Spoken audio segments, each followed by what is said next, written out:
Soyez les bienvenus. Aujourd'hui, je vais vous entretenir du Sahara occidental. Je vous exposerai, simplement, les faits.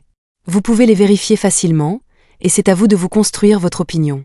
En effet, nous entendons beaucoup de gens ignorants et des manipulateurs à ce sujet, et leurs cibles sont le Front Polisario, l'Algérie et d'autres pays tels que l'Afrique du Sud. Examinons donc les faits. Le Sahara occidental, dont l'essentiel du territoire est occupé, de nos jours, par le Royaume du Maroc, est une région désertique, mais néanmoins très riche en ressources naturelles. Ce territoire de 266 000 km² se situe entre le Maroc au nord, l'Algérie au nord-est, la Mauritanie à l'est et au sud, ainsi que l'océan Atlantique à l'ouest. Le Sahara occidental fut sous domination espagnole de 1884 à 1976. En 1912, l'Espagne et la France s'entendent pour le partage du Royaume du Maroc. Par conséquent, dès l'origine, le Sahara occidental est distinct du Maroc. Le Front Polisario naît en 1973 pour libérer le Sahara occidental de la domination espagnole. Il revendique un référendum d'autodétermination, soutenu par l'ONU. Depuis cette date, le Front Polisario incarne la résistance du peuple sahraoui. En 1975, l'Espagne se retire sans assumer ses responsabilités de puissance occupante. Le Maroc profite de ce vide et organise la Marche verte, une démonstration populaire, coordonnée par l'armée et le gouvernement. Dans le but de prendre possession du territoire, des milliers de civils partent du Maroc le 6 novembre 1975 vers le Sahara espagnol, n'ayant d'autre choix que d'obéir aux directives du roi Hassan II, monarque absolu. La monarchie n'applique pas les décisions de l'Organisation de l'Unité africaine qui lui rappelle un principe fondateur, l'intangibilité des frontières héritées de la colonisation. Modifier les frontières par la force mettrait l'Afrique à feu et à sang. La monarchie foule aux pieds ce principe la première fois en 1963. Au lendemain de l'indépendance algérienne, le Maroc revendique une partie de l'ouest de l'Algérie et attaque le pays. Le peuple algérien, exténué par des années de guerre meurtrière menées contre la France, se défend. Fidel Castro et Ernesto Che Guevara envoient soldats et armes à l'Algérie. Les troupes cubaines n'auront pas à combattre, mais leur solidarité reste un symbole fort. Cette marche verte symbolise, également, le rejet de la légalité internationale.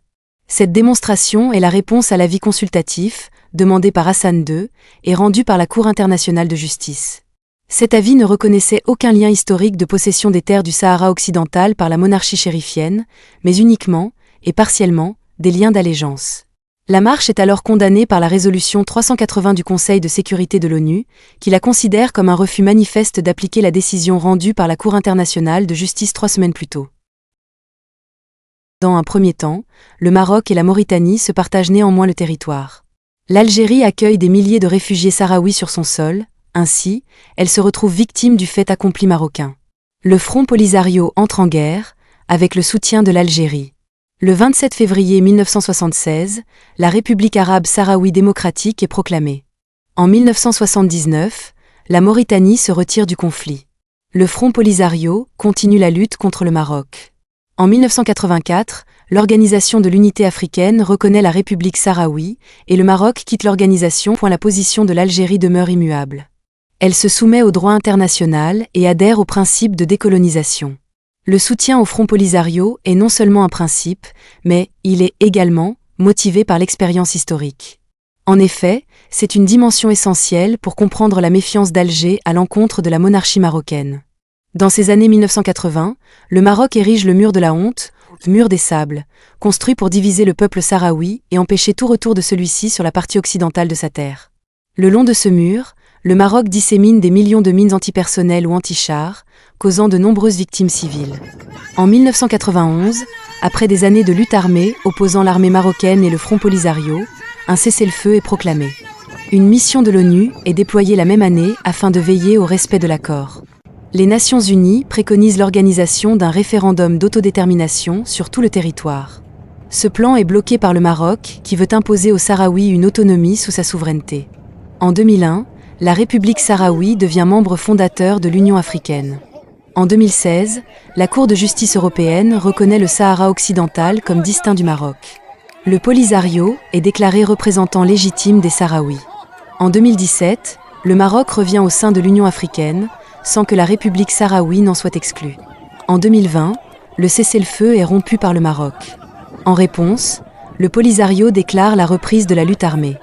À l'intérieur de la partie occupée par le Maroc, les Sahraouis sont réprimés, maltraités, emprisonnés, en vase clos, car la presse étrangère est interdite. En 2025, quelques 10 millions de mines, antipersonnelles ou anti-chars, sont encore enfouies dans le sable du désert sahraoui, le long du mur de la honte, causant de nombreuses victimes dans la population nomade. Le référendum prévu par l'ONU n'est toujours pas mis en œuvre. En effet, le Maroc tente de changer la composition de la population en encourageant les Marocains à s'installer dans la colonie. Son objectif est de mettre en minorité les autochtones. Non seulement, le Maroc ne respecte pas la légalité internationale, mais des membres permanents du Conseil de sécurité, comme la France et les États-Unis, qui doivent veiller au respect de ses décisions, soutiennent le Maroc en violation du droit international. L'Algérie, un bouc émissaire bien commode. Fort de son bon droit, le Front Polisario résiste. L'Algérie, fidèle à son histoire et à la légalité internationale, est un bouc émissaire commode pour le royaume marocain pour masquer ses propres injustices internes. Des gens mal intentionnés affirment que l'Algérie a des visées sur les richesses du Sahara occidental. Alors pourquoi ce pays a-t-il refusé de participer au dépeçage de ce territoire aux côtés du Maroc et de la Mauritanie, au lendemain de l'abandon de cette colonie par l'Espagne ? Ces gens soutiennent, également, que l'Algérie porte un grand intérêt pour le littoral atlantique sahraoui. L'Algérie n'est qu'à environ 500 km de cet océan. En outre, elle construit une route reliant le sud algérien à la côte atlantique mauritanienne. L'Algérie se bat pour l'application des résolutions internationales et n'attend nul retour de la part du peuple sahraoui. La monarchie marocaine, quant à elle, exploite illégalement les richesses du Sahara occidental. Le peuple sahraoui et le peuple marocain n'en tirent nul bénéfice. Nous sommes en droit de nous demander, où est-elle passée cette manne financière ? L'Algérie défend l'émancipation des peuples opprimés, selon les résolutions internationales. Les exemples ne manquent pas, la Palestine, l'Afrique du Sud, Mozambique, etc.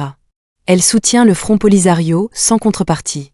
Sa position est conforme aux résolutions de l'ONU, de l'Union africaine et des cours de justice internationale et européenne. Reconnu par l'ensemble des instances internationales et de très nombreux pays, le Front Polisario reste le symbole du combat pour la liberté de son peuple. Le Sahara occidental attend toujours sa décolonisation. À présent, vous avez l'ensemble des éléments pour juger et vous forger votre opinion. À bientôt pour d'autres thématiques.